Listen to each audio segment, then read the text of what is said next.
Hello, my name is Carl Munck. I'm going to introduce you to a new science, or perhaps an old science, depending upon one's viewpoint. It is the science of geomathematics, as taught to us by the pyramid matrix.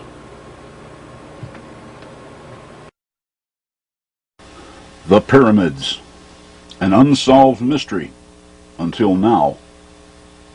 The prevailing methodologies being used to explain them are inadequate. Our search for answers has been centered around the most simplistic of questions: who built them, when, how, and why.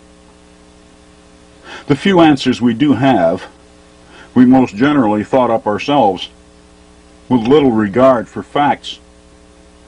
But no real harm done, except that someone is going to have to rewrite a few thousand history books. The proper questions? Why are they exactly where they are and designed the way they are? Ask these questions and answers begin to flow.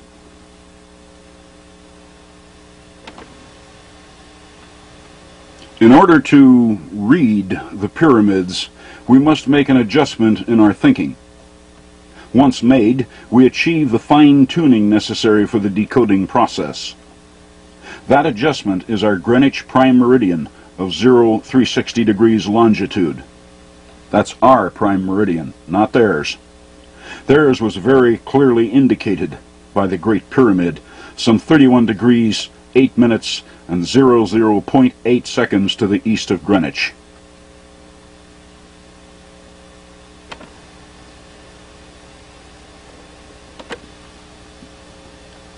This, of course, means that when reckoning the longitudes of their global matrix array, we must correct them to Giza. As for latitudes, they use the very same equator that we use. This global array that I referred to involves far more than just pyramids. For example, there were great geometric forms which were built up with nothing more than dirt, such as the Great Octagon at Newark, Ohio.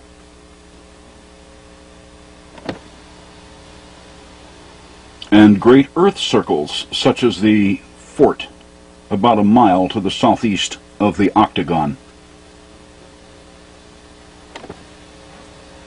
And Germany's Golo circle near Bonn. And some circles were even built upward in the shape of hemispheres, such as Mexico's Cuicuilco pyramid. That's what we call it anyway. The Aztecs called it Juliaco, and since they named it long before we did, that's the name I'll use for it. And finally, the best known of all prehistoric circles, England's Stonehenge. What do such ancient monuments mean? These artifacts can be read almost as easily as one reads a newspaper, only the writing is different. We are a purely literary culture. We live, think, and work by alphabets. The geomathematics of this ancient pyramid matrix system was arranged around the language of mathematics. It has only been our reluctance to admit to ourselves that ancient men knew mathematics that has ensured the silence of their monuments for so very long. Deciding to admit it to myself one day, and following through with it, these monuments began to speak.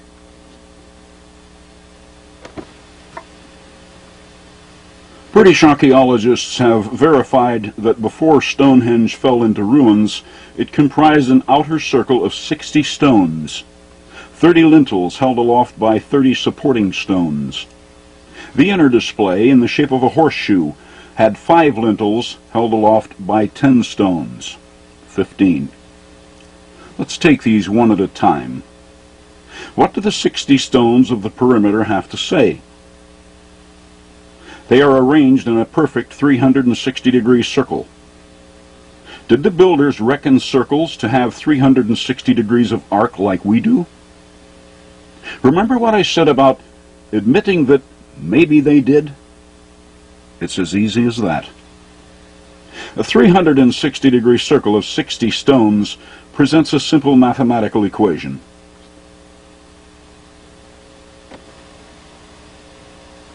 "60 times 360 is 21,600. Now, why did they wish to convey such a number? Did they? Or is this just idle speculation? They did. Because neatly hidden behind this number of 21,600 are three other numbers, 51, 10, and 42.352941.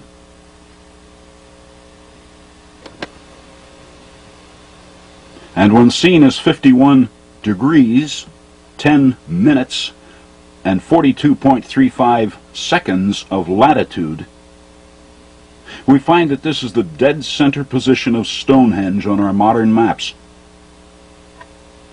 Examine what is shown. Count the numbers shown and multiply, and Stonehenge, in absolute silence, explains to anyone precisely where it is. With this discovery now affirmed, we know that they used our present-day 360-degree system when working with circles. Another well-known system used today is the base 10 system. 10 cents is a dime, 10 dimes is a dollar, and so on. Did they also have a base 10 system? All we have to do is ask, but we must use their language to ask such questions, or we get no answers.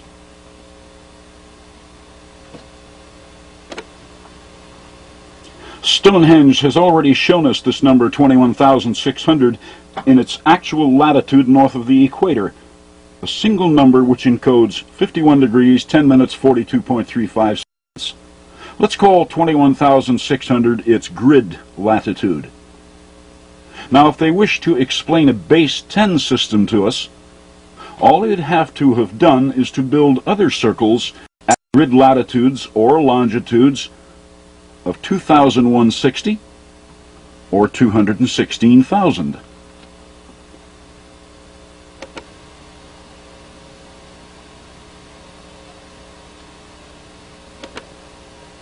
The stonework at Stonehenge is what archaeologists call the Phase 3 construction. It dates to 1,750 years before Christ. The first phase, dating 1,000 years earlier, was a simple circular earthworks with a diameter of roughly 228 feet.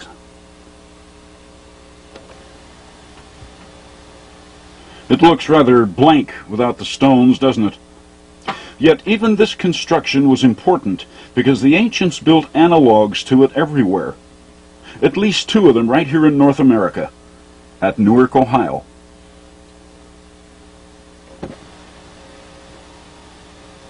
Almost a carbon copy, isn't it? Except this one has a diameter of 1,056 feet, 1/5 of a mile. Its original name lost in time, we call it a fort, built by the Hopewell Indians.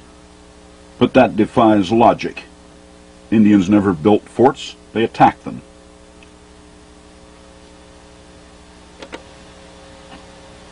Obtain a U.S. Geological Survey map for Newark, lay out a grid, and anyone can find that the fort centers itself at precisely 40 degrees, 02 minutes, and 27.00 seconds north latitude.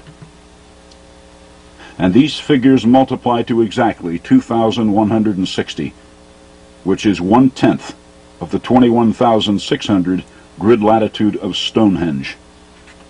That's a base 10 system, using earthworks of comparable format.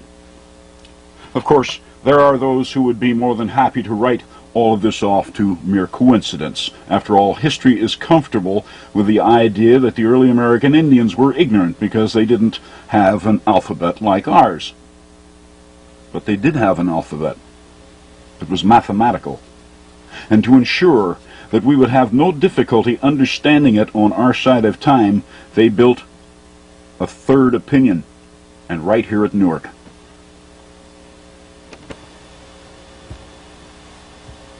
Remember now, we must reckon their longitudes from Giza, not our modern Greenwich.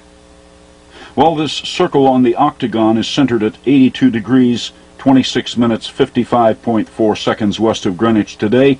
It was originally 113 degrees, 34 minutes 56.22 seconds west of Giza's Great Pyramid, the individual numbers of which multiply to 216,000. The fort at grid latitude 2,160, Stonehenge at 21,600, and now the circle in the octagon at its grid longitude of 216,000. No question about it. They also knew our base 10 system, and they proved it to us through their geomathematics. But what about the octagon itself? What was its function in this incredible system of geomathematical order? Examine it closely. Notice that its 8 sides are opened 8 times. In other words, its 8 sides are divided by 8. Okay, what are we supposed to divide by 8? The attached circle, of course. Divide its grid longitude of 216,000 by 8, which gets us 27,000 exactly. And guess what we have at grid latitude 27,000? Germany's Golo circle, neatly centered upon the Earth at exactly 50 degrees, 20 minutes, 27 seconds, said numbers of which multiply to 27,000, and found from 8 divisions in an octagon 1/3 of a world away. Yet, what was the original mandate that required the Golo circle to be placed at grid latitude 27,000? One quality of mathematics is its ability to run in circles, so there has to be another way, or ways, for this ancient global matrix to prove a basis for Golo. Where do we find that?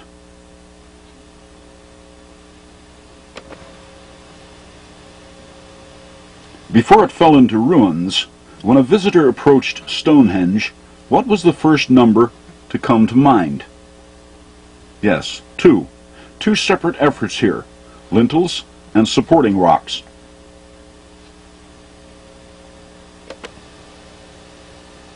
Then, once inside, the observer finds the 15 inner and 60 outer stones. 3 base numbers here, 2, 15, and 60. And when multiplied, they become 1,800. Now then, take this 1,800 and multiply it by the 15 inner stones to find 27,000, the grid latitude of Golo. The outer circle of stones at Stonehenge was complete, unbroken, but the inner display was divided into 5 separate units. Dividing 1,800 by 5, we return to the base, 360. When they tell us to do something like this, they had to have left us a monument which answers their matrix at 360. Did they leave us something at 360? Sure. Marking their prime meridian as it did, Giza's Great Pyramid centers itself on 360 degrees of longitude. But that's a pyramid, a squared monument involving the pi ratio, and a different aspect of this matrix. What we're looking for has to be round, like Stonehenge. Mexico's Juliaco is round. It says 360 degrees, and that is exactly where it is. 19 degrees, 18 minutes, and 01.5263 seconds north of the equator, the numbers of which all multiply to 360. Juliaco's grid latitude is 360.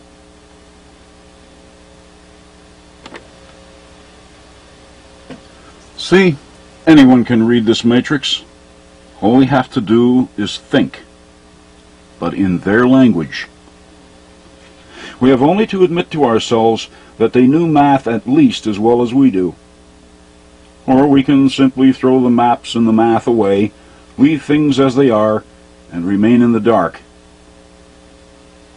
What we are seeing in this matrix is the signature of someone who raised global positioning to a fine art, not Stone Age degenerates.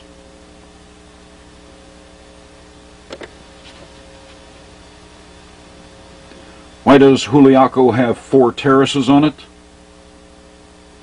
To explain how they did their spherical computations. You see, like Stonehenge, Juliaco is an equation. It shows us how to perform spherical calculations without using the pi ratio. But that's for another time. Thank you.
I concluded the introduction by saying that Mexico's Juliaco Pyramid was actually an equation in spherical mathematics.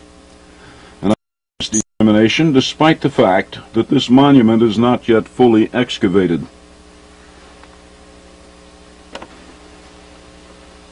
It has a distinction shared by very few ancient pyramids. It reached us with its base intact. The lower 33 feet of this structure was encased in a lava flow from a nearby volcano a little over 2,000 years ago, at which time the pyramid was already very ancient. Accordingly, we do have an inside date for that which follows. Spherical math from before the time of Christ, and Western style at that. Why hasn't someone noticed this before? Because we look at these structures through our eyes, not theirs. They handled math differently than we do. They committed mathematical law to geodetics, a methodology we're not familiar with. Hence, when our experts drew their conclusions for Juliaco, it became a cult temple of some sort, and we wrote it into history as such. Problem solved, case closed. Now don't misunderstand, please. There's nothing wrong with the way we do math.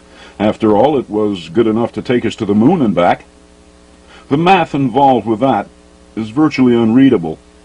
In layman's terms, it would be like trying to hit a falling penny with a .22 rifle at a half-mile distance. Not easily done.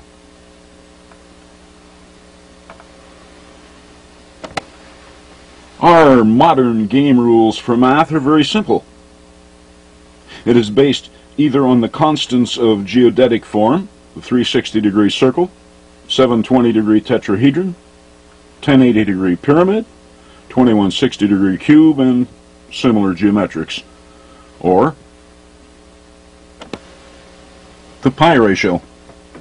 And, of course, ordinary numbers. These are our constants.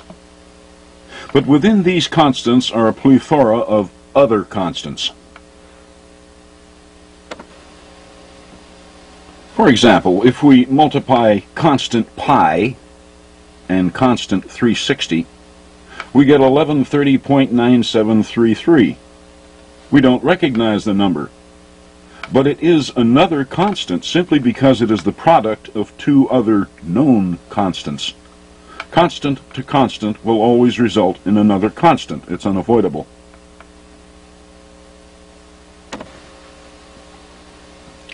But not being used to recognizing constants which derive from the multiplying or dividing of two or more constants, when we look at something like Juliaco, all we see is four 360-degree circles. It fails to register.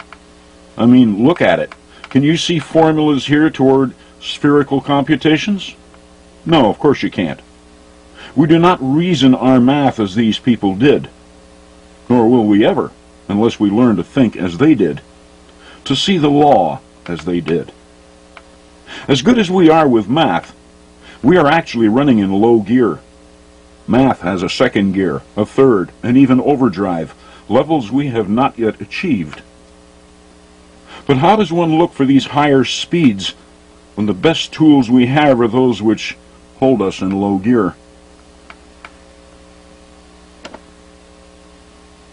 It means starting over.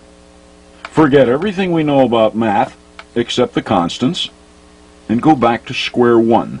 Take the numbers and constants, mix them up, run them through the mill again, and look for new constants. Things we might have missed the first time around. Math is a rigid realm. Its laws are firm, at least to our way of thinking. But that doesn't mean that other deliveries are not possible. To us, the common circle exists to specific proportions. We see a circle, we've just got to measure it. We must have its radius, diameter, circumference, area, and so on. But suppose its measurements are not important. Suppose the language of the circle is the same from one to another, and irregardless of their measurements. These would be circles involving the so-called radian. In that consciousness, all circles have 360 degrees of arc. Their radians, obtained by dividing 360 by double pi, would always be exactly 57.2957 degrees. And it would make absolutely no difference what the circle's proportions actually are, whether 10 feet wide, 100, or even 1,000. It's a 360-degree circle, and its radius, the radian, will always be 57.295 degrees. End of matter. If these ancient builders thought in such terms, then we will never answer Juliaco by measuring it. Measurements would be irrelevant. So what is Juliaco's communication to us?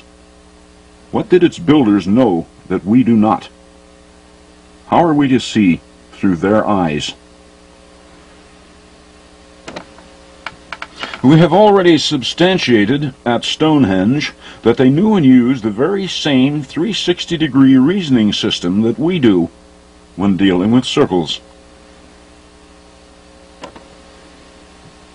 And they certainly knew our base 10 system.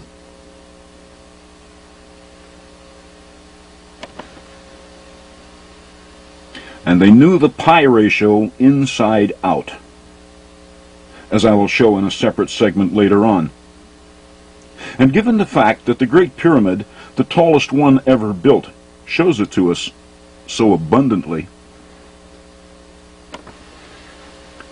is it not possible, even likely, that their intent was that we simply apply the pi ratio to whatever we see in their matrix, no matter where it happens to be on Earth? It does present a possible decoding plan, doesn't it? Shall we test it on Juliaco? To our mind, a circle infers pi. And here on Juliaco we see 4 circles. Could that mean 4 pi? Let's divide the 360-degree form of Juliaco by 4 pi.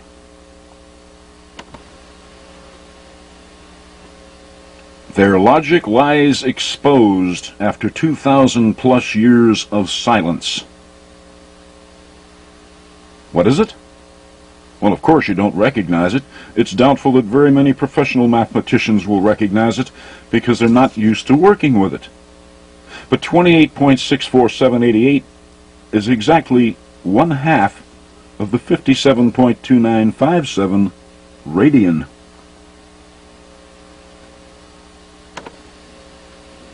Okay, fine. But what are we to do with it? Give it back to 360.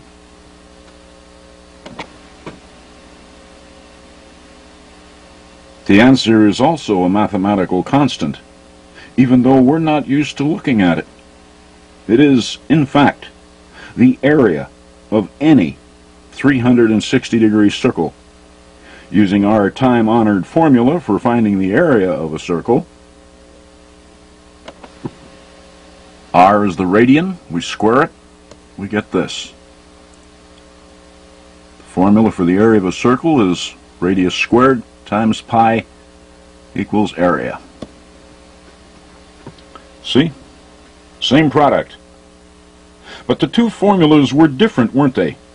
In our logic, we square the radian and multiply by pi. But in their primitive logic, all they did was to multiply the 360-degree circle by 1/2 the radian. No pi in their formula at all. The area of the 360-degree circle, and without regard to its actual measurements.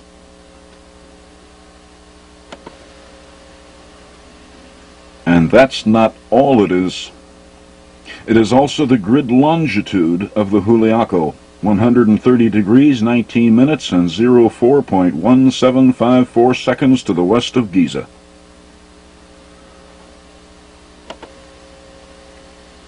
Juliaco's basic message, then, is the generic circle. Grid latitude 360. Grid longitude, the area of the 360-degree circle. And grid vector, 1/2 of the radian. An equation. Have we solved the puzzle? No. What we have so far is just the introduction. We still have those 4 terraces to explain. Never leave until the work is finished.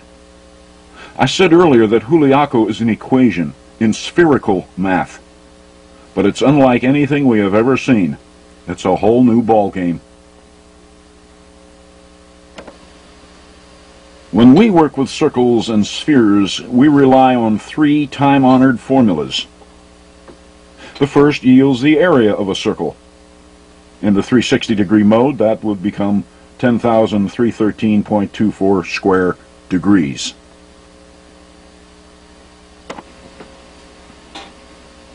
This one finds us the surface area of a sphere. For the 360-degree sphere, it finds 41,252.96 square degrees.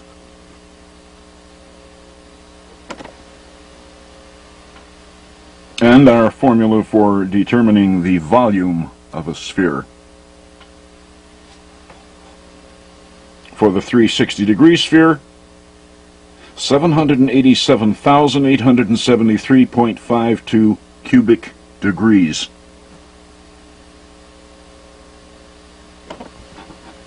Three separate formulas. And just look how often we have to call upon the pi ratio, like it's some kind of a crutch. Well, we all know what crutches are for, but to ancient thought they were things to be rid of.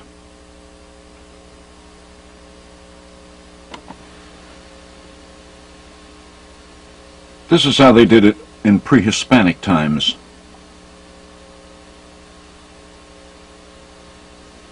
And Juliaco explains the formula to us step by step. For terraces, 360-degree circles, vector 1/2 the radian. Result is the surface area of the sphere, 41,252.96. Divide that by the 4 terraces, you get the area of the circle. Multiply it by 1/3 of the radian, you get the volume of the sphere. What tells us 1/3 of the radian at Juliaco? It's obvious. Look how the terraces are arranged. The upper terrace is set back, well clear of the perimeter, a much smaller terrace. One small terrace over 3 large terraces. That's 1 over 3, isn't it? 1/3. And since we already know that Juliaco is a radian-based structure, the connection is obvious. 1/3 of the radian.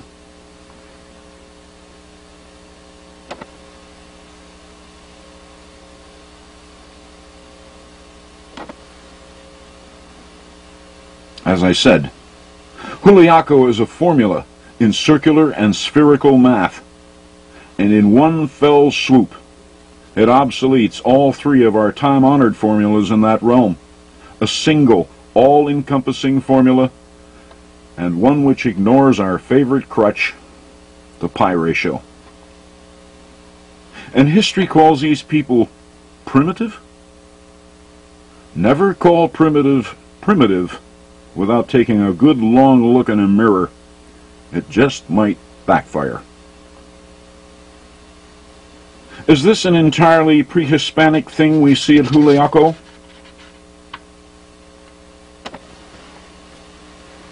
No, it enjoyed a global application. Archaeologists don't pay a lot of attention to the smaller pyramids at Giza, but they too play in the matrix. As we see now, finally, at the southern base of the Mycerinus are the 3 we call pyramids number 7, 8, and 9, resting silently on a parallel of latitude which answers the surface area of the 360-degree sphere.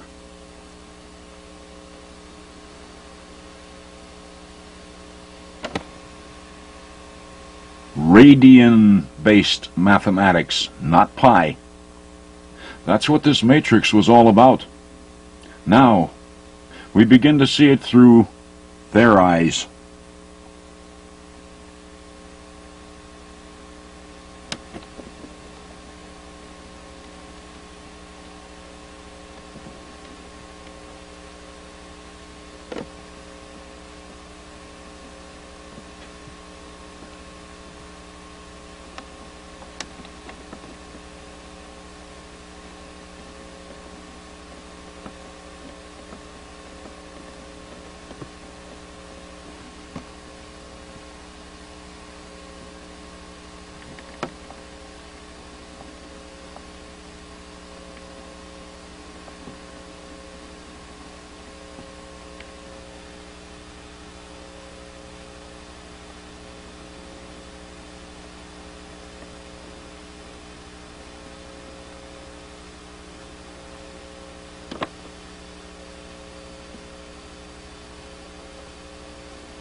Juliaco taught us to apply the pi ratio to the numbers shown by the ancient architect.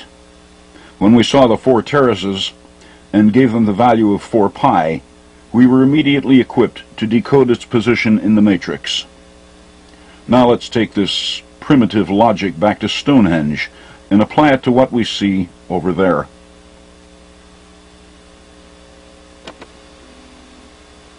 British archaeologist A.T.C. Atkinson found the diameter of the Phase 1 outer circle at Stonehenge to be 288 feet.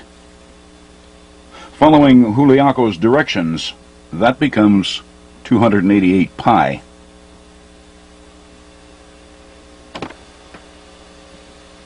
The outer circle of Phase 3 Stonehenge, with its 60 stones all arranged in a complete 360-degree circle, provided us with the 21,600 grid latitude of Stonehenge.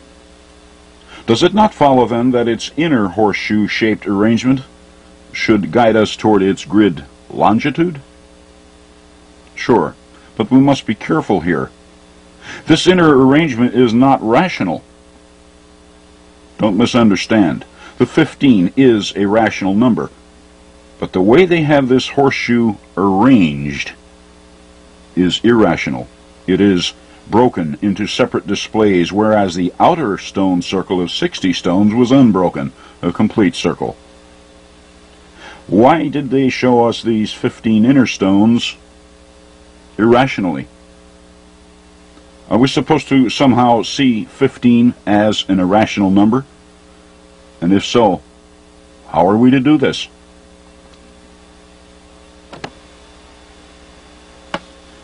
Let's go back to square one for a moment. What does Stonehenge show? It shows 60 stones on its perimeter, a rational number and rational presentation, a complete circle. Its inner horseshoe shows us 15 stones, a rational number, but at the same time an irrational presentation. Then we have the rational number 2, an inner display and an outer display, 2.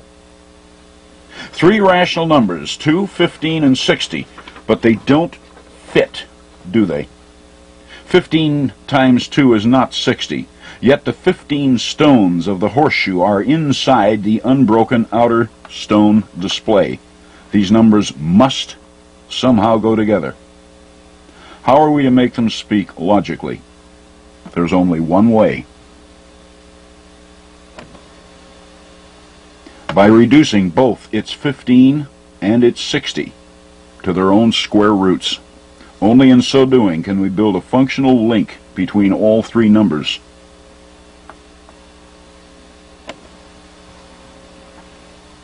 Is this why the builders broke the 15 inner stones into an irrational display? To show us that we must see it as a square root? Curiosity. We must exercise curiosity. So let's take our 288 pi off phase 1, 15, and the square root of 15 and see what they say.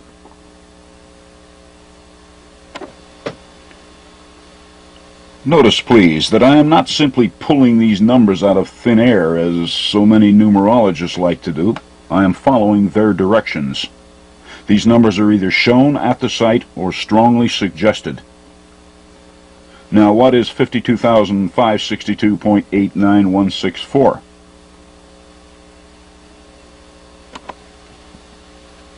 It's the figure which encodes the actual West Giza longitude of Stonehenge, 32 degrees, 57 minutes, 28.817 seconds.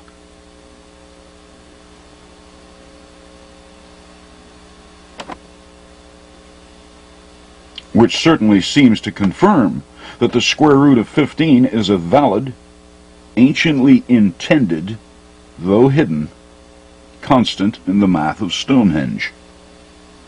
Then, too, this grid longitude for Stonehenge locks itself in on other mathematical constants.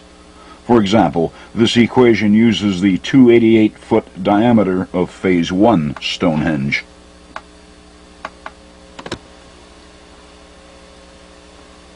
We do know that the circumference of Stonehenge 3 is about 305 3/4 feet, but about is not adequate here. The only thing we can be sure of at this time is that it has a circumference of 360 degrees. After all, that's what Juliaco taught us about circles. So 360 becomes 360 pi. Divide our suspect grid longitude of Stonehenge by 360 pi and we find the square root of another mathematical constant, 2160, the number of angular degrees in the geometric cube. The square root of 2160, then, is a lost constant now retrieved. We can park it in the back of our minds and refer to it as required.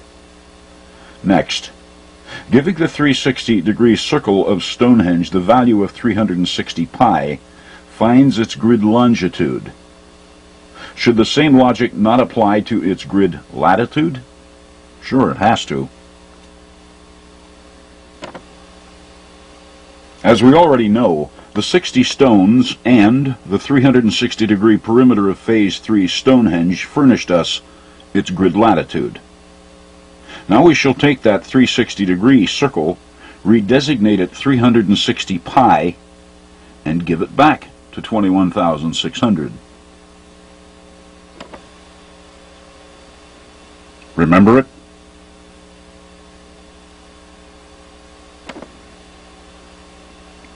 It's 1/3 of the 360-degree radian. The ratio between the volume and surface area of the 360-degree sphere, as explained by the Juliaco pyramid back in the previous segment. Solid stuff.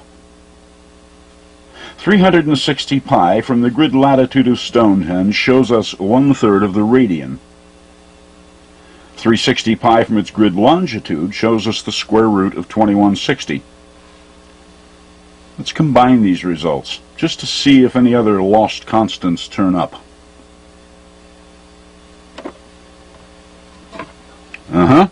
Another one. And we are not completely unfamiliar with it, though this is the first time we have seen it in this mode. Another square root.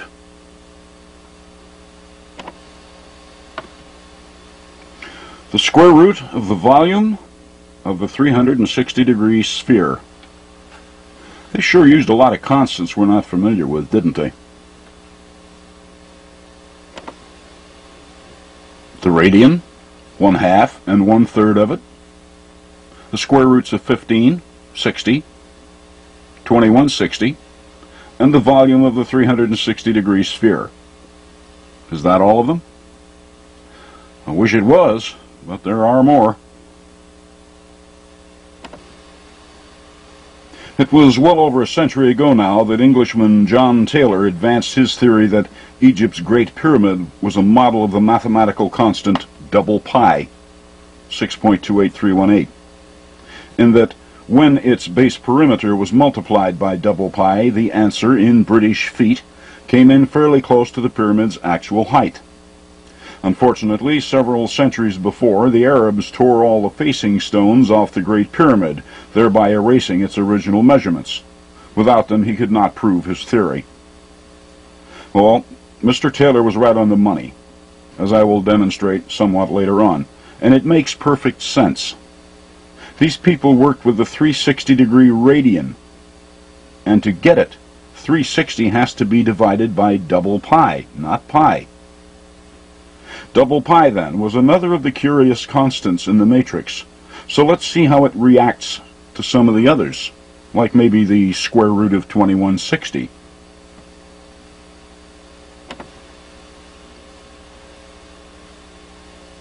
It's another of their strange constants, and important too. They even marked this one out for us over at Giza. It's the actual east longitude of tiny pyramids number 4, 5, and 6 at the base of the Great Pyramid. 00 degrees, 00 minutes, 07.3968 seconds. I call these pyramids tiny only because they set by a true giant. Before they were ruined, they stood as high as the tallest pyramids in the Western Hemisphere. Giza's pyramids take the honors where height is concerned, but that's all. Several Western pyramids are considerably larger in their base proportions, and many of our effigy earthworks could cover the Giza site in its entirety, places like Panther Mound and Poverty Point. In addition, this new constant of 7.3968 is a squared number.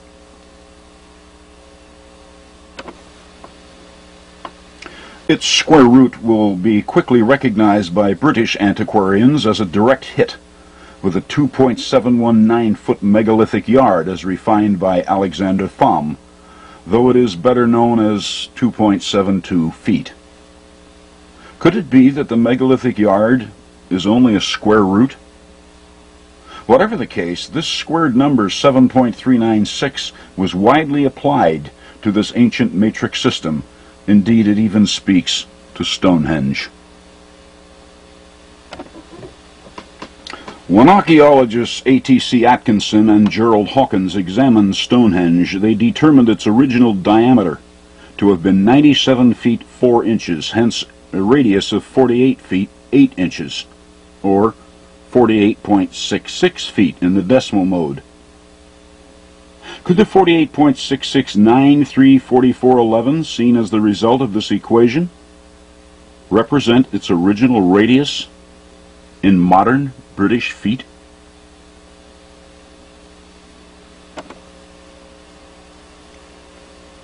One of the exquisite aspects of this ancient matrix is its built-in set of checks and balances. For example, when we take the grid longitude of Stonehenge and divide it by all the numbers it shows us, 2, 15, 60, square root 15, and square root 60, we are left with this. The decimal place is off, but the numbers are exactly twice those of 48.66934411 seen in the previous formula.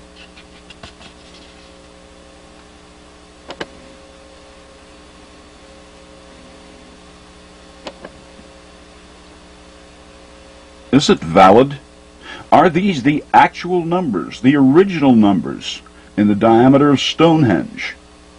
They vary from those found by Atkinson and Hawkins by about 3/32 of an inch, hardly enough of a variance to notice in actual field measurements. In fact, they are just that. And this figure will be found extensively in the matrix, very extensively. It was heavily favored in Western monuments. Now, having it once again, it is a simple matter to log all of the vital measurements at Stonehenge.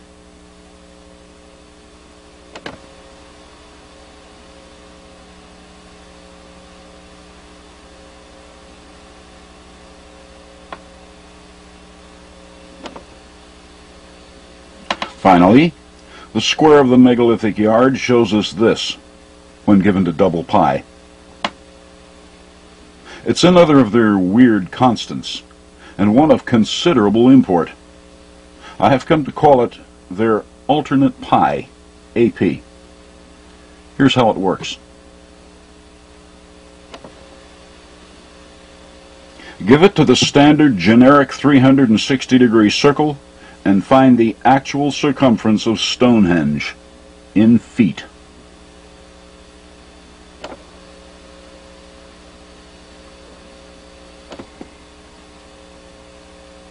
It works just as well off the 360-degree radian to find, once again, the radius of Stonehenge. It's why I call it their alternate pi.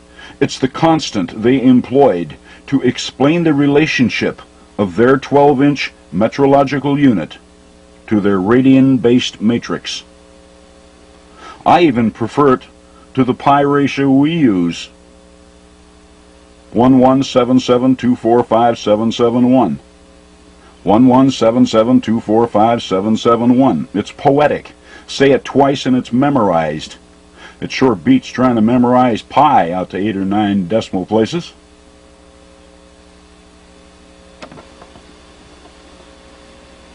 We now have 10 of their constants, having added to the original list the square of the megalithic yard, the radius of Stonehenge, and alternate pi. Is this all of them? No, but it is enough to take us some distance into the decoding process.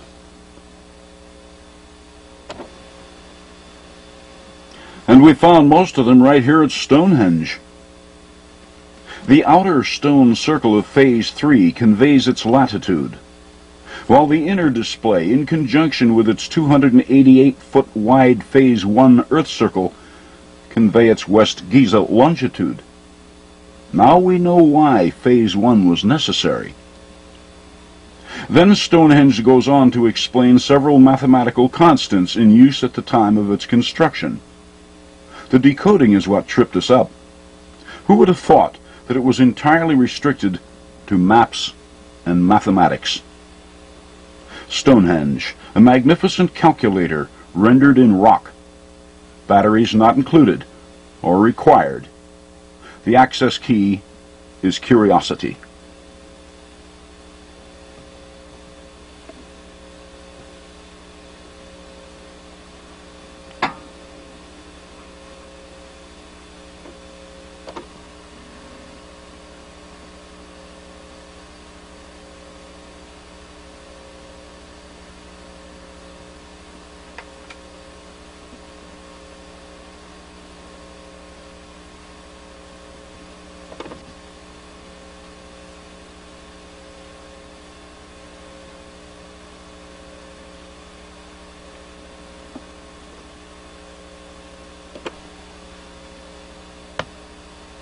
The pyramids at Giza, enigmas, mystical shapes, royal tombs, even the work of the devil, depending upon the degree of intellect at work trying to explain them. There are enough books in print about these monuments, most particularly the Great Pyramid, to fill a small library, almost all of which attempt to explain their purpose. Mostly they assert personal beliefs. Those that sound good to other thinkers are echoed, and echoed, until they work their ways into the realm of accepted fact. Typical is the continuing assertion that they, along with all the other pyramids in Egypt, about 83 to date, were tombs for the ruling class. For many, the bait has been taken. They are tombs, despite the fact that we have yet to find the remains of any pharaohs in any of them. Well, if Egypt's pharaohs built these pyramids, they were a whole lot better advised in mathematics, geodetics, and astronomy than the written record is able to support. In the absence of written records, we depend on archaeology for answers at Giza. But archaeology lives to dig, to find the tangible handheld artifacts of early people. Unfortunately, digging will never answer the reason for pyramids. The pyramids are mathematical law. They represent intelligence, and intelligence isn't buried. It's left for all to see, above ground and in clear sight. Sometimes they even left stuff laying around that was so obvious we can't see it.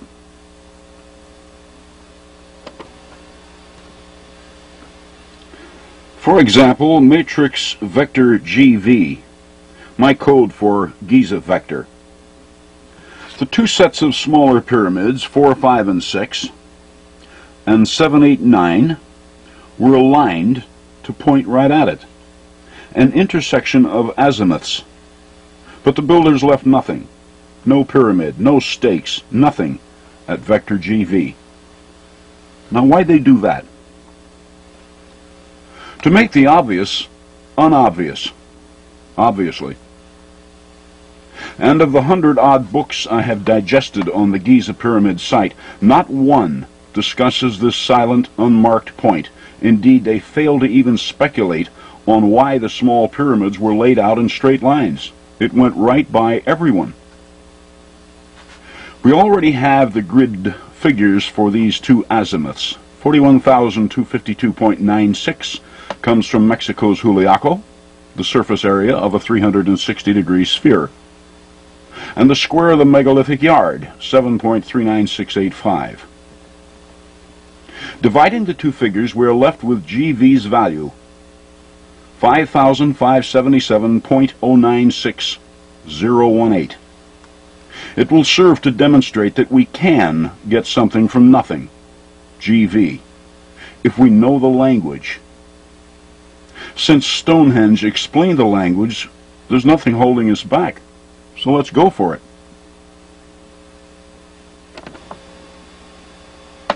Three pyramids present each of these invisible lines to vector GV. That's 3 pi in the language. Apply it and find the grid longitude of Stonehenge, 52,562.89. There are two sets of pyramids involved. That's 2 pi, which finds us the square root of the volume of the 360-degree sphere exactly. Or we can drop pi and divide by the double radian to retrieve the exact radius of Stonehenge in feet. We also have the option of applying the square root of 15 from Stonehenge, from which prints out the grid latitude of same. In all, 6 small pyramids point to GV. That's 6 pi. Testing, we find the grid longitude of the Tzintzuntzan pyramid in Mexico, the 3,100-foot-long Tzintzuntzan, the world's longest pyramid.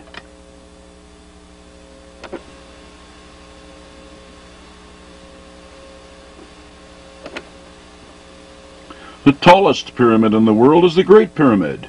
Grid longitude, 360 degrees. Apply it to vector GV, and we retrieve 15.4919. There's a new number for the pot, and coming off the Great Pyramid, it must have been important.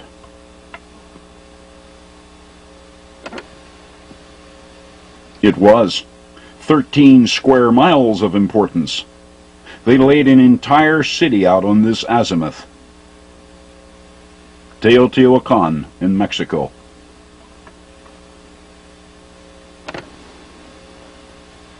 Math can be used either extensively or expansively.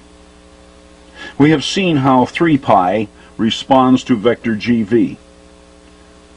Now let's turn it around and raise pi to its 3rd power, the cube of pi. Applying it, we find the grid latitude of Munck's Mound at Cahokia, Illinois, North America's largest pyramid.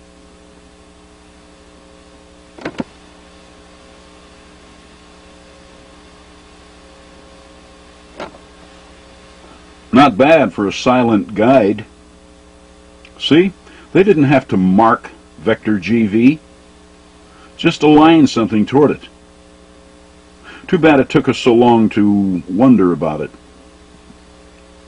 Okay, now that we have figured out the fine art of finding solid substance from nothing, let's try something we can see and kick, like perhaps the Great Pyramid. I can't imagine anyone over the age of 16 who has never heard of the Great Pyramid. It is the best known of them all.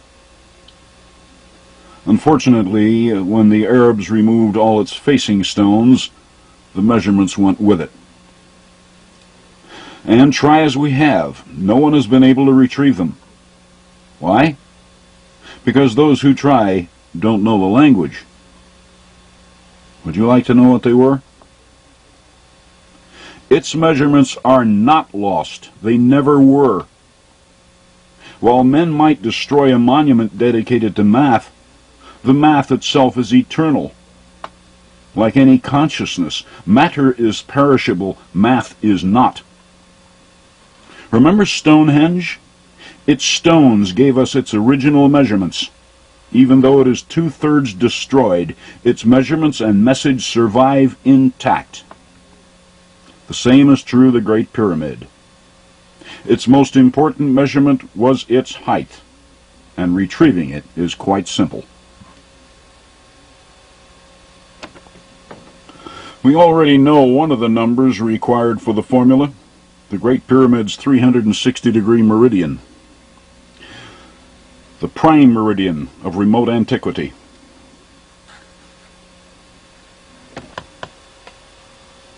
Now, marking a prime meridian as it did, the Great Pyramid has an attribute which is uniquely its own.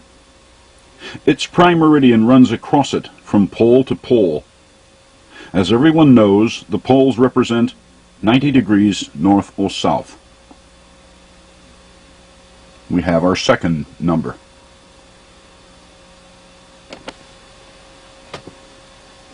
The other numbers we already know. The most important of all numbers in the matrix is the 57.295 degree radian. The next most important is alternate pi, which converts their radian-based system to metrological units of measure, as Stonehenge explained. Simply divide 90 by the radian and alternate pi, and then multiply the result by 360, and voila, the original height of the monument, 480.3471728 feet. And remember, that's feet, not meters, cubits, reeds, or stadians, but feet. Too easy? Too quick? You were expecting maybe a formula that runs out in the next week? Granted, there are those among us who would prefer that this equation actually be complexity to the 90th power, in order that they alone might understand it. But the pyramids were left for all to see, for all to understand, not just a select few.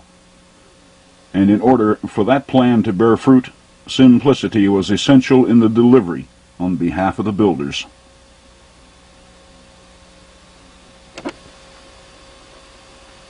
Sure, I found their alternate pi, and it wasn't easy. That alone took a dozen years and some 30,000 mathematical probes, but we can also verify these proportions without using their alternate pi, or even pi for that matter. All we actually need is the 360-degree longitude of the Great Pyramid and the radian. Remember, their entire matrix was built around these two numbers.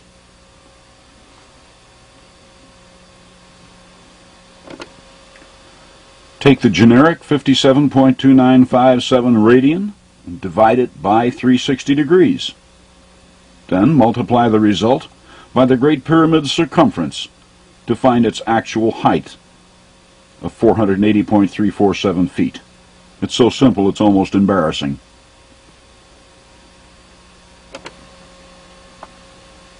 John Taylor could not argue his theory for the Great Pyramid for lack of measurements.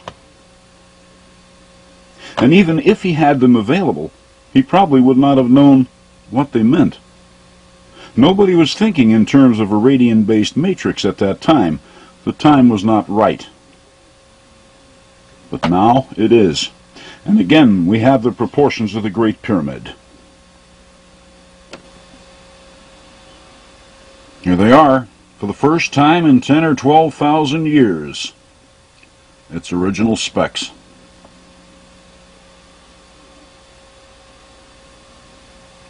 What do they offer? That depends what we wish to look for in the prehistoric record. It holds a wealth of data in trust for us. For example, the length of the year at that time.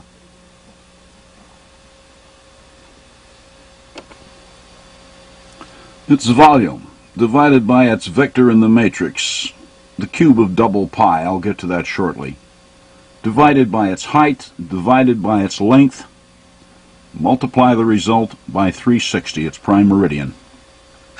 365.020081.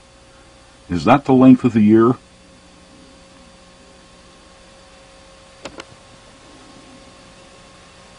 If so, it isn't the year we know. To us, the solar year is 365.2422 days long. So why the disparity? The solar year we know is not a constant. The only constants in physics are matter and energy. How they behave is now, always has been, and ever shall be subject to variations which affect matter and energy. This 365.2422 day year we like to hold as a constant in our perceptions is increasing in length. Ever hear of the leap second? It's a second of time that we add to our timekeeping from time to time in order to keep accurate track of time. Since 1972, we've added 18 of them. How long has this been going on? 1,500 years ago, the Mayans recorded the length of the year at exactly 365.2420 days. And the further back we study the oldest of calendars, the more they tend to focus on the whole number 365, as if they were trying to follow an earlier mandate of 365.02 that was known much earlier. Frankly, I don't think that the length of the solar year has ever been a constant, but there may once have been an ideal. This may be what we're looking at here. One of the reasons I say this is because this particular figure, which I call the solar year ideal, makes a good showing of itself in the matrix, locking itself on certain constants such as this one.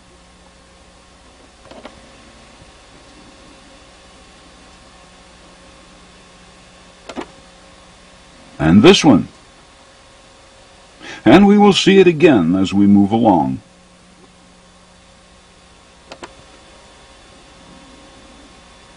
Besides, these measurements at the Great Pyramid are very precise, very securely locked into place, almost like a genetic code. It has to follow preset patterns, such as this one at Stonehenge.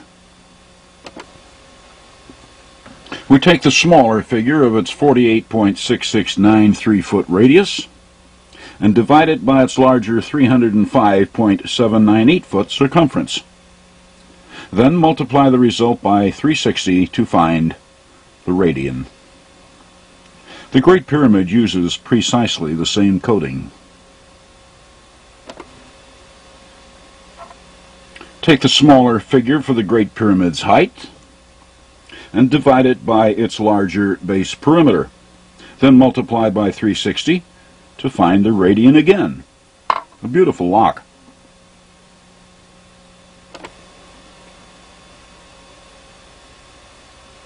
One of the great thrills in the decoding of this prehistoric pyramid matrix are the new discoveries which pop out on occasion.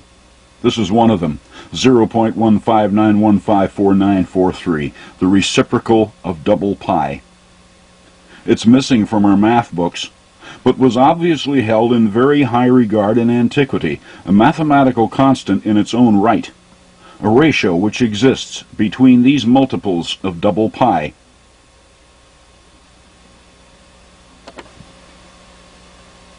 The measurements at Stonehenge,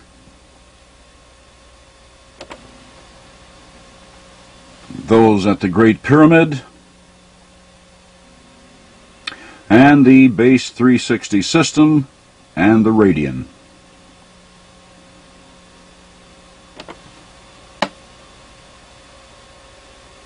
A few years ago, Richard Hoagland told me that he thought the matrix was exquisite. It's all of that, Dick. The descriptive I sense isn't yet in our vernacular. God, what IQs these people must have enjoyed. But it only follows. Genesis tells us that they lived lifetimes of several hundred years. They had the time to learn, the time to understand the importance of knowledge, and the time to hone wisdom. They knew routines we haven't even thought about. And their genius wasn't restricted just to Stonehenge and the Great Pyramid. It reached even into the Western Hemisphere.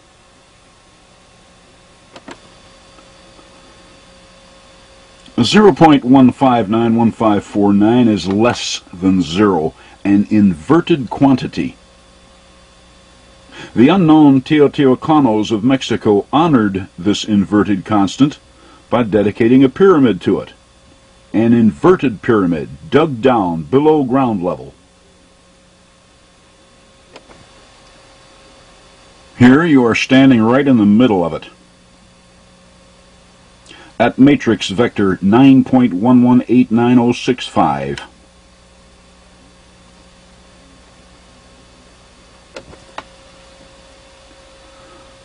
The Quetzalcoatl complex is big. If you'd like to take a hike around it, be sure to bring a lunch. It has a perimeter of 1 mile. The largest inverted prehistoric monument ever found.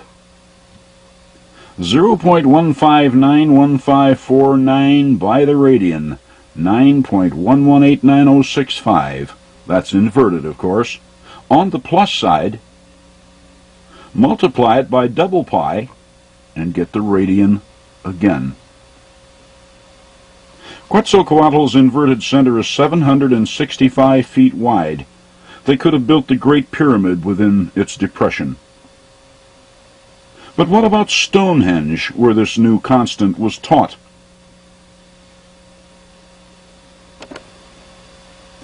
Try it against the 48.669 foot radius of Stonehenge and find the square root of 60. Now we know why they encoded the square roots here.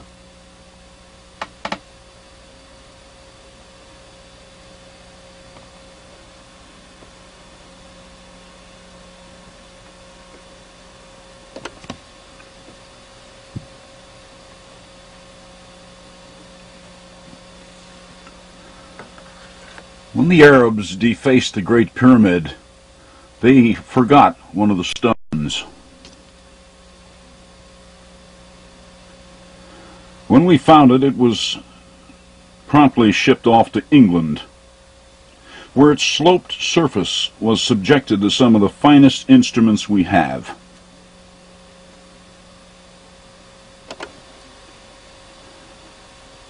Its slope angle was found to be 51 degrees, 51 minutes, 14.305 seconds.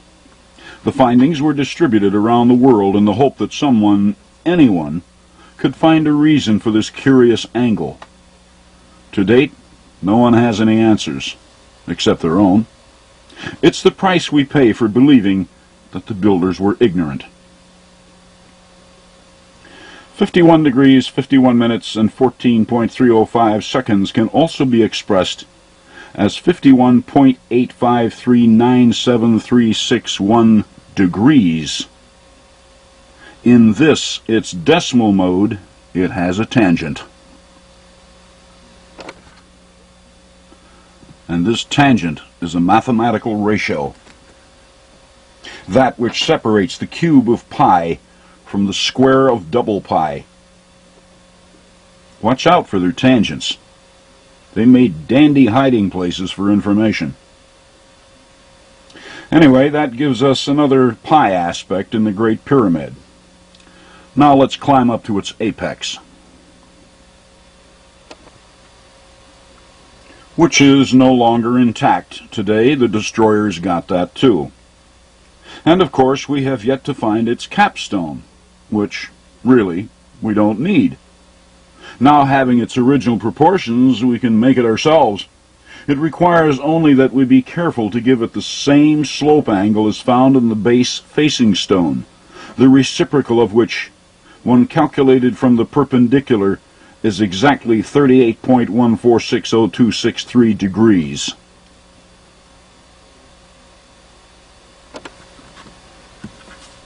The tangent of which is 0.785398175, which, when then multiplied by the four sides of this pyramid, well, is there anyone who doesn't know what that is?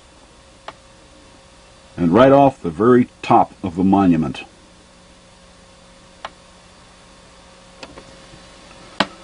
Okay, let's see what we have so far. Pi off its apex. Double pi is the ratio between its height and base perimeter. A three-dimensional model of double pi which was built on a squared base. That's double pi squared. The tangent of its slope angle hides the ratio between the cube of pi and the square of double pi. And of course, the reciprocal of double pi. Have we missed anything? This pyramid is pi from the ground up. Okay, we have its makeup and its longitude. Next comes its latitude.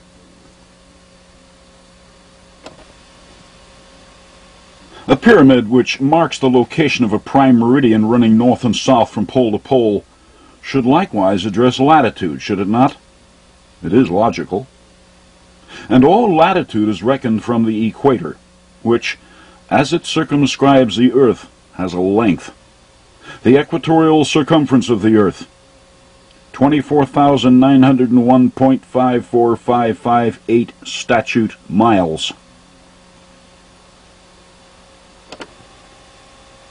24,901.54558 has a tangent too, 1.845270149.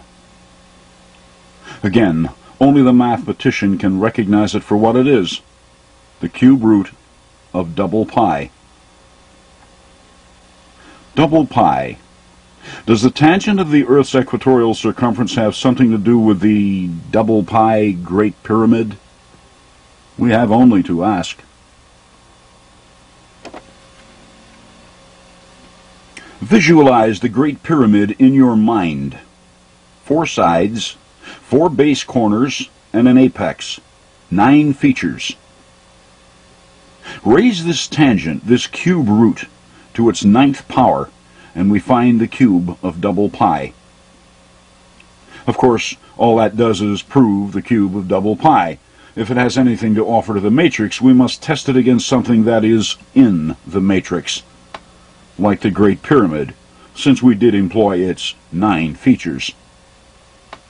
The Great Pyramid's longitude was 360 degrees. What might 360 have to say to the cube of double pi?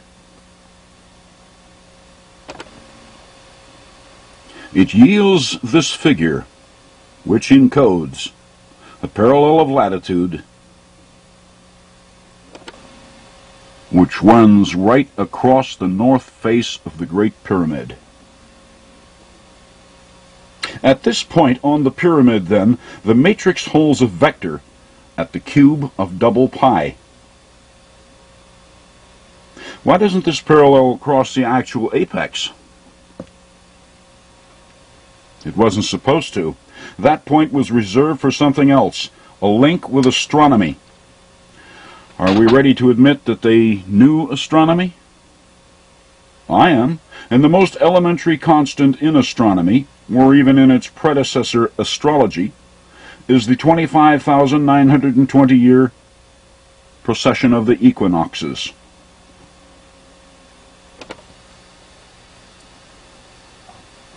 The equation appears long, but is actually quite simple. Divide the precession of the equinoxes by the Earth's equatorial circumference. Then divide that figure into the grid latitude on the north face of the Great Pyramid.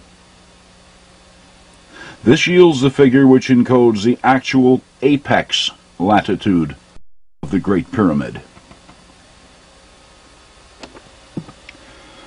29 degrees, 58 minutes, 51.00 seconds north, dead center on the apex. Linked between astronomy and terrestrial geodetics. The apex latitude of the Great Pyramid is special, having little to do with the global pyramid matrix. The matrix vector in the north face was reserved for those probes.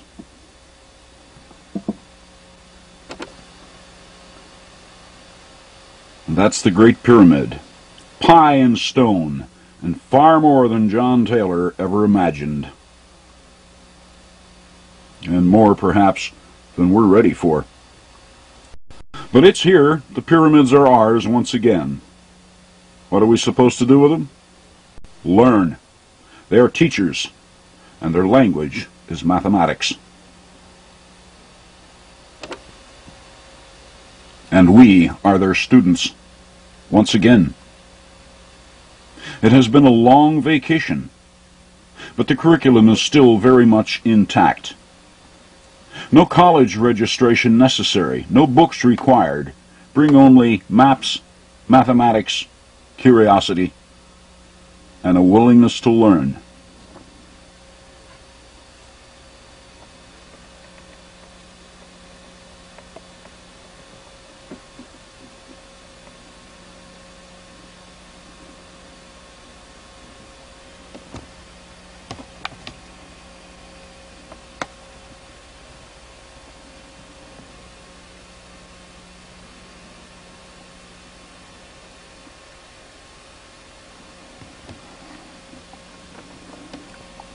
The longitude of the Sphinx is 10 times alternate pi.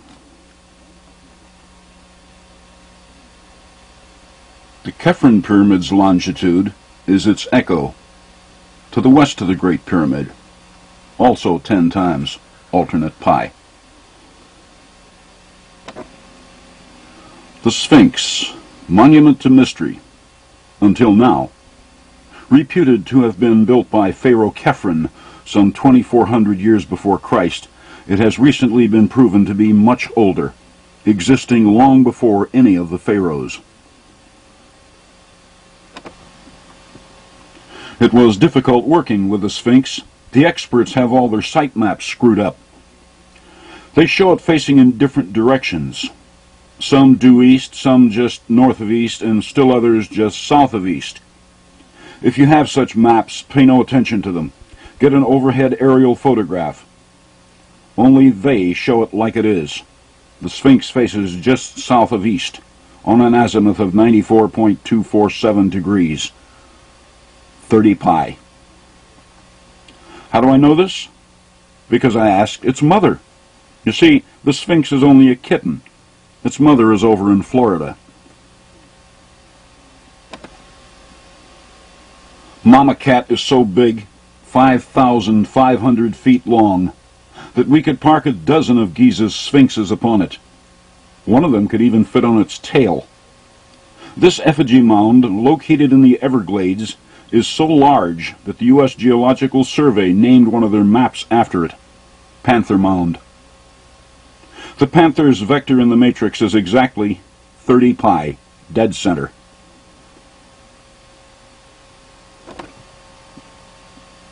Now, why is the Sphinx exactly where it is? What constants will explain it to us? We already have its longitude, 11.77245771. That's 1. We also have its azimuth of 30 pi. That's 2. And of course the ever-present radian of 57.2957 degrees.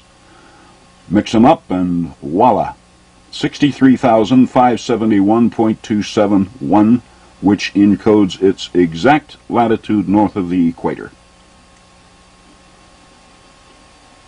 That now being resolved, our next question has been around for a long time. Why is it bi-entity in form? Why the head of a human and body of a cat? My own conclusions on that are simple enough. The human head indicates intelligence, the cat indicates curiosity. Put the two together, and we can figure out the matrix. Curiosity asks a question here, does it not? Both the head and the cat face an azimuth of 30 pi.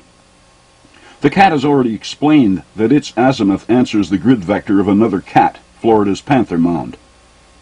If that's the logic pussyfooting around the cats, then does it not follow that the head, the human head on the Sphinx, likewise answer the position of another human head in the matrix?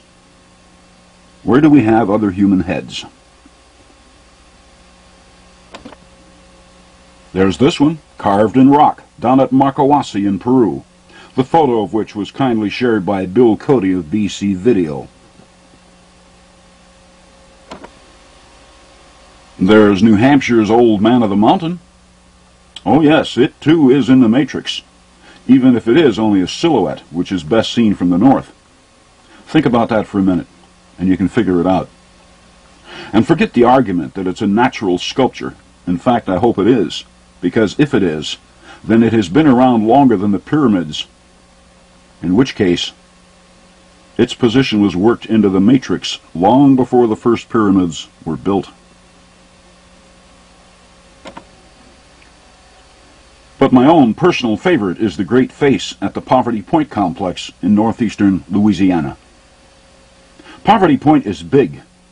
The concentric circle of earthen ridges shown here has a measured diameter of 3,950 feet, 1 foot for every mile of the Earth's polar radius. Archaeologists call it an ancient trading center, despite the fact that they find little there in the way of artifacts. Some even insist that it was an ancient city. Sorry about that, but it's pure matrix. See the 700-foot-long bird mound shaped on its western flank? Its latitude is 32 degrees 38 minutes 06.119 seconds north. Multiplied, these three numbers become 7441.5064.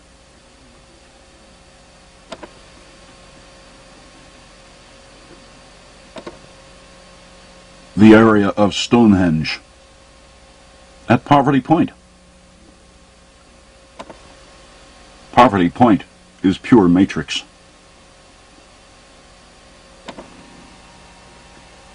There's another large mound about a mile to the north.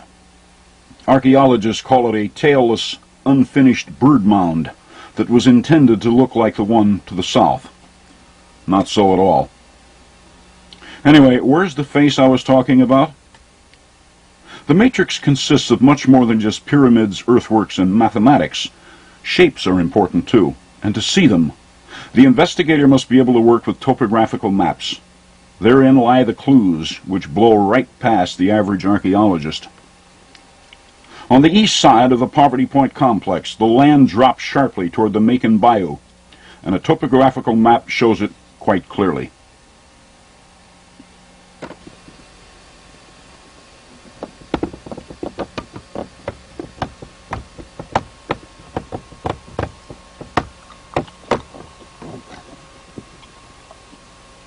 The outline of a human face, a mile-long human face. The unfinished bird mound, called the Motley Mound, takes on a very clear meaning now, doesn't it? It is an eye. Its grid latitude is 32,400, 32 degrees, 39 minutes, 25.96 seconds north, and its dead center vector in the matrix is 1.909859, 1/30th of the radian. Okay, now let's test the eye's vector against the vector on the human-headed Sphinx at Giza, 5400, and see what the two faces talk about.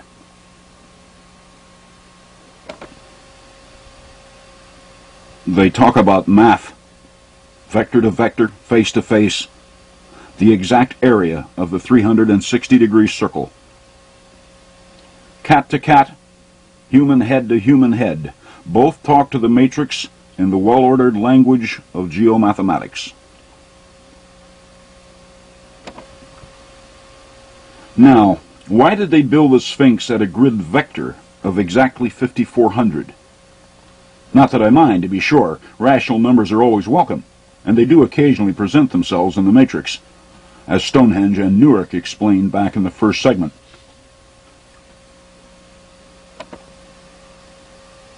The Sphinx has the ability to address the matrix by way of common rational numbers and the irrational constants.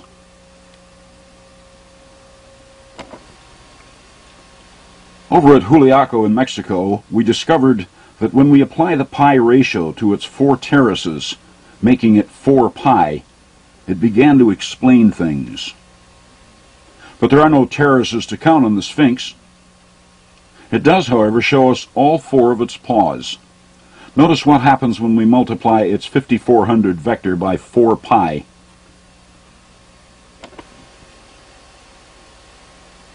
It furnishes the figure which encodes the grid latitude of Giza's Kephren pyramid, the one which shares the same longitude as the Sphinx.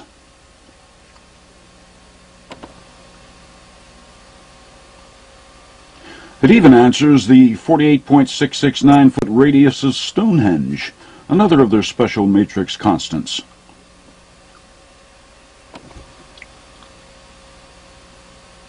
Multiplied by the 5400 vector of the Sphinx, we get this, which encodes the West Giza longitude of the tallest pyramid ever built by the Mayans, Temple 4. The temple of the double-headed serpent at Tikal in Guatemala, 228 feet high. And do notice the final element in its actual longitude. Perfect match to the radius of Stonehenge. Not bad for primitives.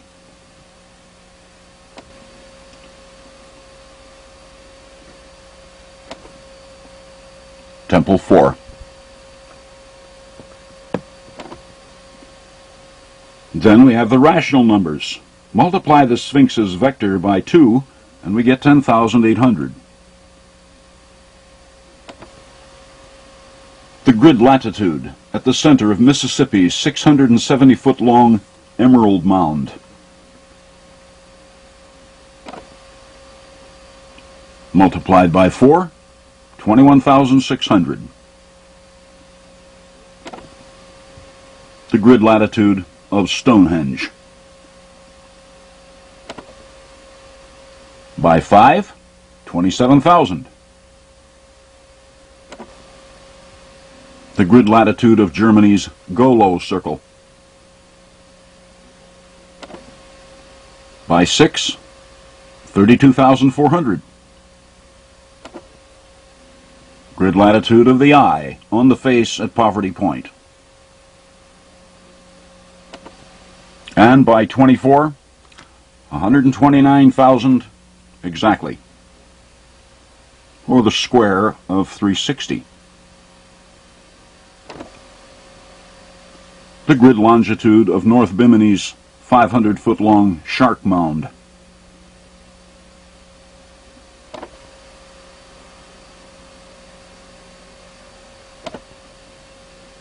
See, that wasn't so difficult. It's just a matter of knowing the language, consulting maps, and following directions. Their directions. Something else to think about here. As the Sphinx is now known to date back at least to 7,000 years before Christ, and probably a lot further, what about Florida's Panther Mound, whose vector in the matrix, 30 pi, is an exact match to the azimuth of the Sphinx? And its 4 paws show us the grid latitude of the Kephren Pyramid. To me, that says it loudly. Same age. In which case, even Kephren's pyramid isn't Kephren's. But it wouldn't be fair to assert something like that. What I will assert, since I can prove it, is that the matrix plan is at least as ancient as the Sphinx. On that, there is no further question, because the only way this finding can be effectively challenged is to remove such things as the Kephren Pyramid, Panther Mound, Emerald, Poverty Point, Golo, and the others from the face of the earth, in order that they no longer address our maps, and of course the mathematical guidance they provide. And even if we somehow manage to obliterate all of these monuments, don't laugh, we've wrecked hundreds of them already, and burned all of our maps, the matrix would survive anyway, because there are some things in it we cannot get our hands on just yet. Let's go back to the Great Pyramid for a few moments. I want to show you something. Here we are running the Great Pyramid's data once again. The first half of the equation is identical to the one I demonstrated when the figure 365.020081 popped out. In that one, the final part of the expression required the use of the number 360.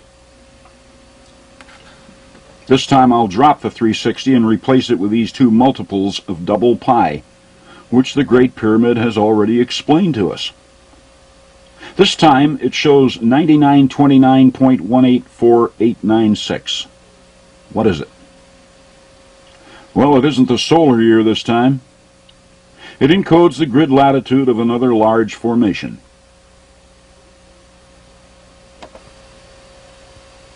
A gigantic 5-sided monster at 40 degrees 52 minutes 04.773 seconds north latitude. Why is this one safe from any potential destruction? Because it's not here. It's over on Mars.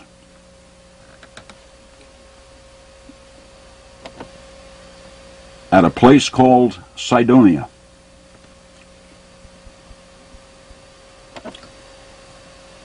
At grid latitude 9929.184896.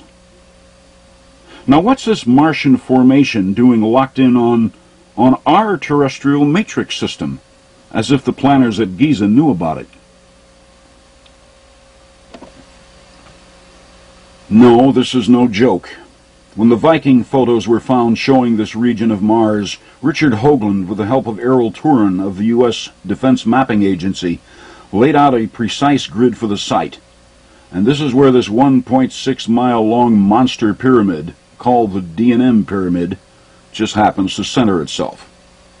Richard and Errol were already convinced that the D&M was an intelligently rendered formation several years before I ever saw their Cydonia grid, and long before they ever knew about my research.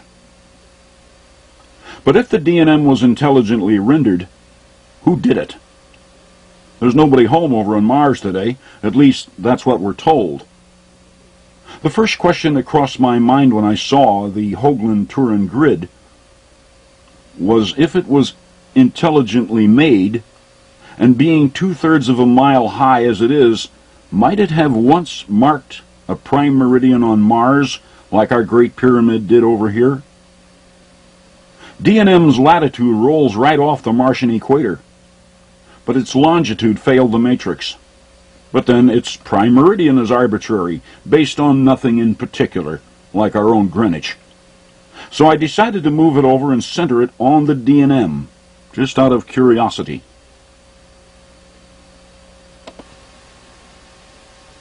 With the D&M now being at longitude 360 degrees, its vector would be 27.58106. Hold that thought. About 10 miles north-northeast of the DNM is the so-called face, which has won so much attention around the world. Tricks of light and shadow, the scientists tell us.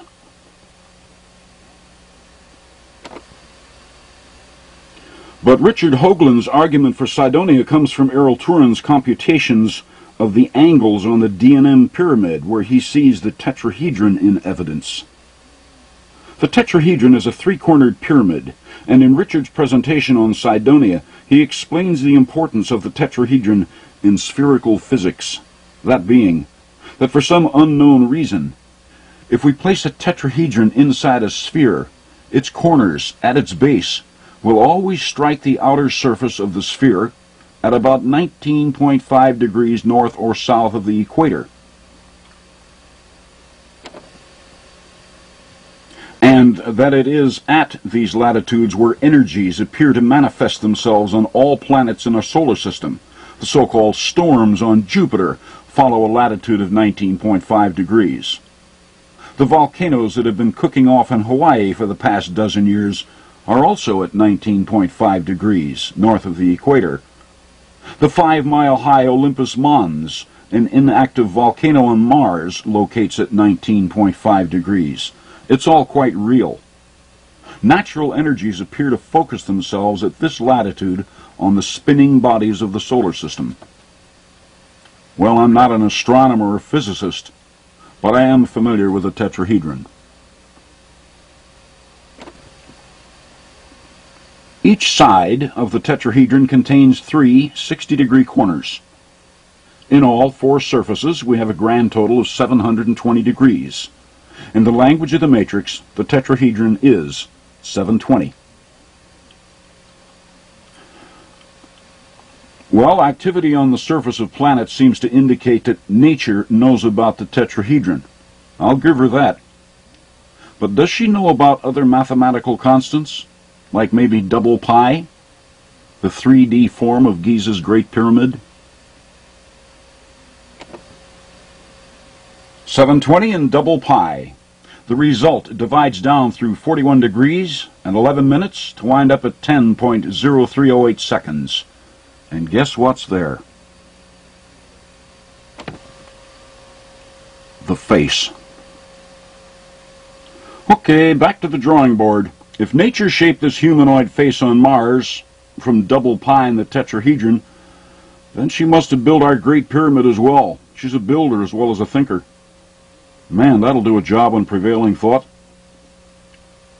Okay, let's see how sharp she really is. The matrix employs a lot of constants that we're not used to seeing. Let's try a tough one on her, like the square root of 2160.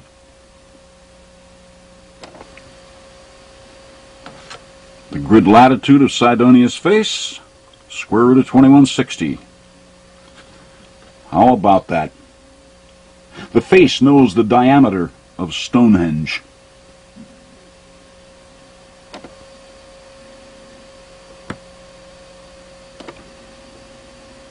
Can Cydonia's face see all the way to Stonehenge? This is most embarrassing. Well, if it can see Stonehenge from Mars, maybe it can also see the global matrix itself. Let's check it out. Let's run the pi fractionals by it. Vector 1/3 pi, represented by Munck's Mound at Cahokia. Vector 2/3 pi, represented by North Bimini Shark Mound. And finally, pi itself, represented by the Great Pyramid. There isn't much chance it could see all of them at the same time.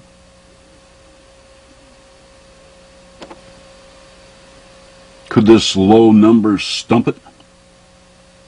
Not if the Martian prime meridian centers itself on the DNM pyramid, because the face centers itself exactly 00 degrees and 06.89 minutes to the east of it.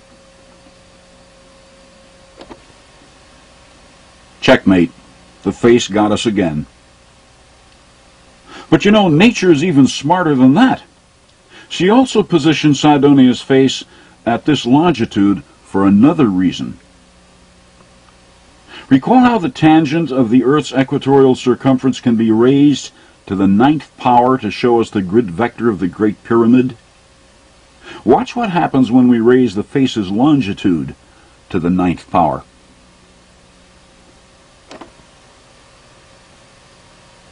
I have 3 almanacs here in my study, and all 3 show the distance from the Earth over to Mars as 35 million statute miles. We do like to round off large numbers, but this figure is so close it's laughable. Nature, as we see here, also knows mileage in terms of statute miles, which isn't so surprising when we recall that she also knew the diameter of Stonehenge a few equations back.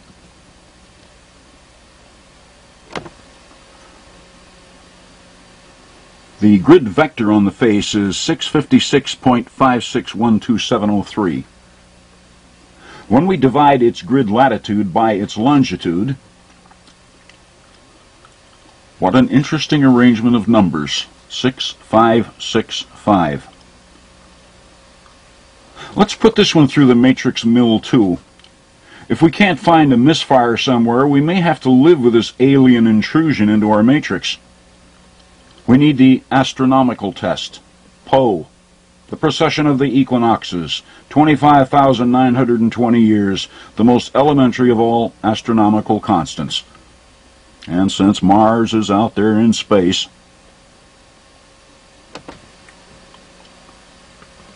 and again, Sidonia's face answers with a constant right off the Great Pyramid at Giza, the square of double pi. We can't seem to trip her up. Maybe if we tried a different approach. Mercury, Venus, Earth, Moon, and Mars. Mars is the 5th body out from the Sun. That's 5 pi in the language of the matrix.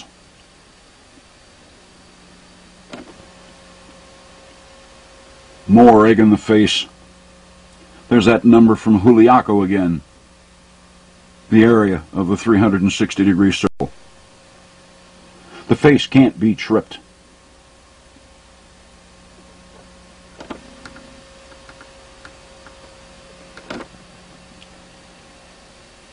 Mother Nature, the artist, couldn't have picked a more sobering spot for this face.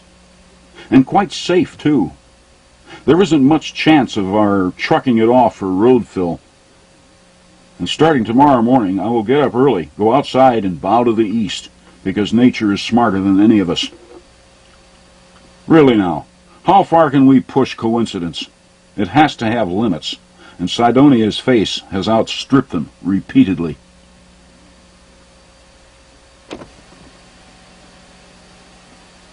One more test is in order. Let's see how the Martian face speaks to one of our terrestrial faces. Remembering that the human face on the Sphinx faces an azimuth of 30 pi, and when we divide its 5400 vector by 30 pi, we found the exact value of the radian. Let's see if Sidonia's mile-long face can talk to our mile-long face at Poverty Point. Sidonia's face has an azimuth too. It looks straight up at 90 degrees. Poverty Point's face also looks 90 degrees east. Take the Sidonian face's vector of 656.56 and divide it by 90 degrees. Call the result x.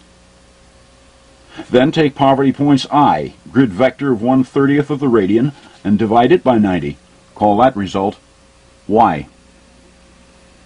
Then divide x by y to find the exact value of 6 radian. The radian, the basic language of the matrix.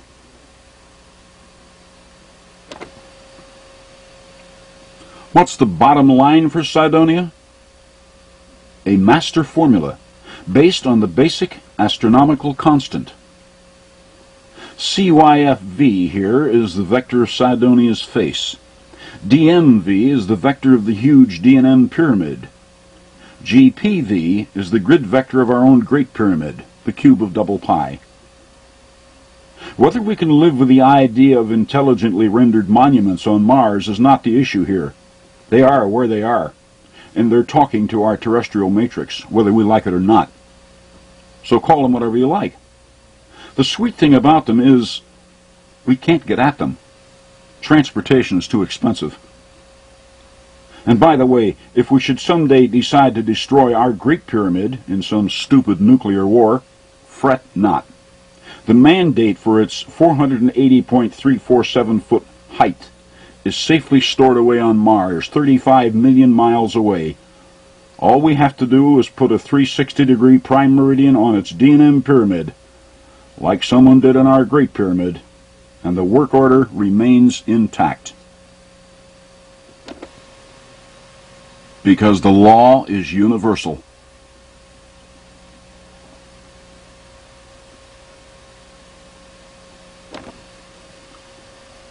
For the overly skeptical, the easiest way to dispose of what we have seen here in the past few minutes is to simply remove my prime meridian from the D&M pyramid. And it will all simply go away, withdrawing into oblivion once again, and leave us alone. Except for the curious, who, having done their homework, will realize that it happened once before in human history. You see, the ancients knew the vector numbers for Sidonia's face, 656. They left them everywhere. Like in the outside diameter of Germany's Golo circle, 656 feet. And over at Tikal in Guatemala, they're everywhere. Here on Temple 1, the so-called Temple of the Giant Jaguar, notice the platform upon which the lofty temple rests. Mallar measured it over a century ago, 6.56 feet high.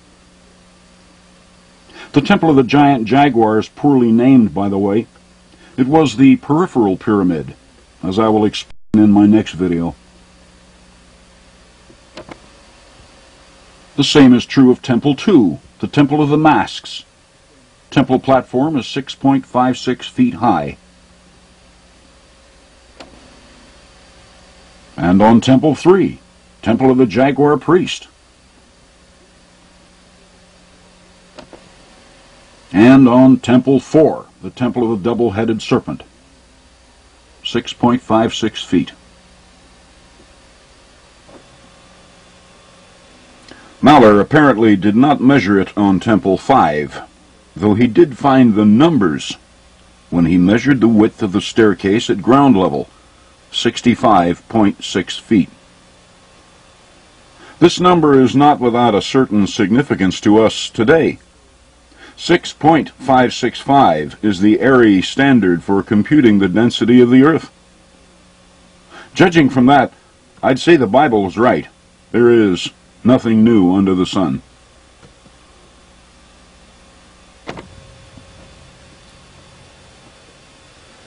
It's easy for us to believe that the Egyptians built their pyramids, that the Celts raised Stonehenge, and that the Maya and Toltecs built their monuments in Central America, all independent of each other.